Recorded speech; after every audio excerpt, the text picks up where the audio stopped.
Thursday of the 32nd week in Ordinary Time Reflection. At the time being asked by the Pharisees when the kingdom of God would come, he answered them, "The kingdom of God is not coming in the way that can be observed. Nor will they say, 'Look, here it is,' or 'there.' For behold, the kingdom of God is in the midst of you." This is something very simple and very deep, my dear friends. Now, it's not coming in the way that you can observe. So you cannot be led by the people who say it's there and here. Nobody knows about it. And kingdom of God is not a particular place, physical place. No, it's beyond that. And beautifully he says, it's amidst you. Amidst means it's not in you. Amidst means it happens between two persons or more. It speaks about a relationship. Trinity is a relationship. The reason for the Lord to create man is the relationship. Religion is a relationship. So it's among us. If we want to find the kingdom, we have to find that unity relationship. Satan is diabolos, a divider. He will break that relationship. Christ is the head and we are the parts of the body. So with the Holy Spirit we are all connected. It's a network, human network. So that's exactly why. But they supposed for the kingdom of God amidst of you. And he said to the disciples, the days are coming when you will desire to see one of the days of the Son of Man and will not see it. So you will miss it. Because once you lose, how can you love God who is unseen, not visible, without loving your brother who is visible? So it's all connected. Beautifully we see the first reading, the letter to Philimon, writing the letter from the prison. How, even in the prison, how St. Paul builds up that relationship. Very spiritual kind of relationship. See, beloved, the very word beloved, he's writing this letter to Philimon,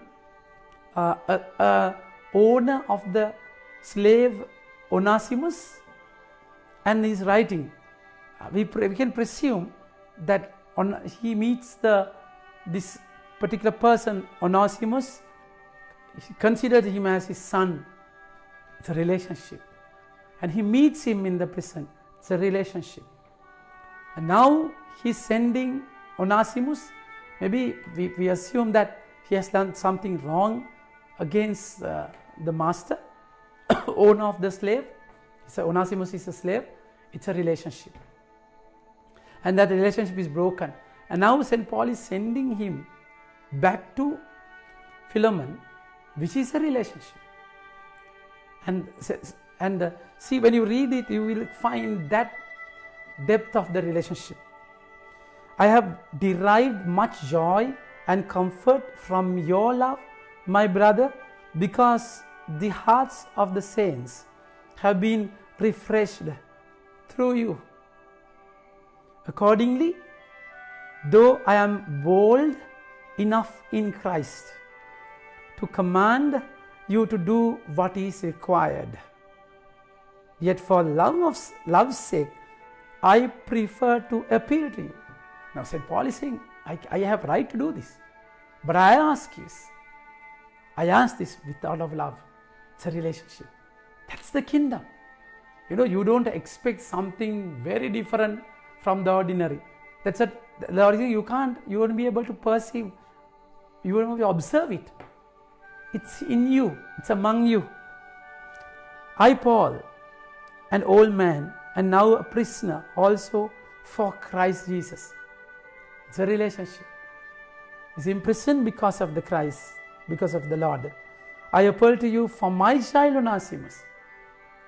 See how he built up relationships, even in the prison. It's a relationship. My son, my child. It's mine. He's mine. What a beautiful thing, my dear friends. My child, Onesimus, whose father I became in my imprisonment. How he built up the relationship. That's the kingdom. That's the kingdom. And imprisonment, whose father I became prison formerly, he was useless to you. How the relationship was broken. He was useless to you. But now he is indeed useful to you and to me. Useful. He is of great use. It's a relationship. I need him. You need him. That's how the relationship is restored. That is the kingdom. And I'm sending him back to you, sending my very heart. Beautiful. With that slave, heart is sent. His heart is sent. I would have been glad to keep him with me.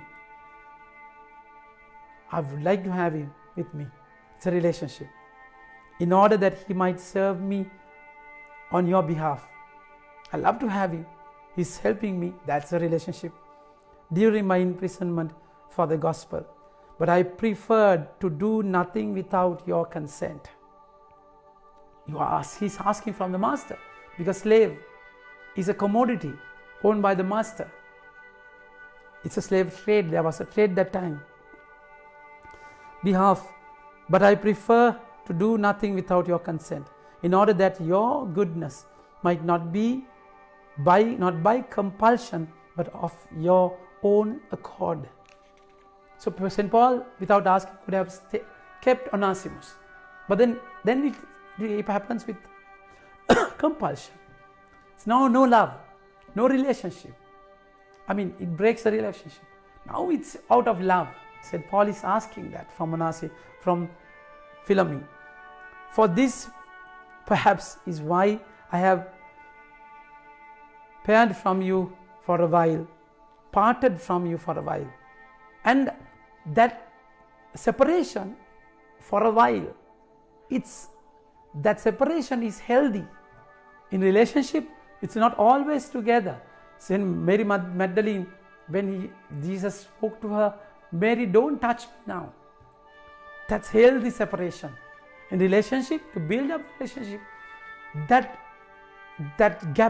those gaps are of importance.